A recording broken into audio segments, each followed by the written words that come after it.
нийгмийн эрүүл мэндийн үндэсний төв үзүүлж байна. Дархлаагаа дэмжиж, зөв хооллох, идэвхтэй дасгал хөдөлгөөн хийх, архи тамхинаас татгалзах, сайн унтаж амрах нь дархлааг тань дэмжинэ.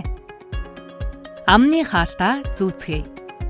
Амны хаалтаа зөв зүүснээр өөрийн болон бусдын амь насыг хамгаална. Амны хаалтаа зөв зөөж, зөв хэрэглэж хэвшицгээе. Хүүхдээ анхаарай. Хүүхдийг гадуур битгий дагуулж яваарай. Хэдий чинээ олон хүн цуглана, төдий чинээ халдвар авах эрсдэл нэмэгдэнэ. Бухимдалгүй амьдрий. Стресс дархлааг бууруулдаг юм. Тиймээс өөрийгөө болон бусдыг бухимдуулахгүй байхад анхаараарай. Зөв дадлыг эзэмший.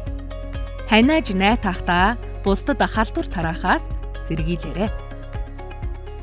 Гараа угаацгаая. Таны гар вирус тээгч биш биз? Хайртай бүхнийхээ төлөө гараа байнга угаагаарай. Сайтар савндаар халуун, бүлээн усаар угаана шүү.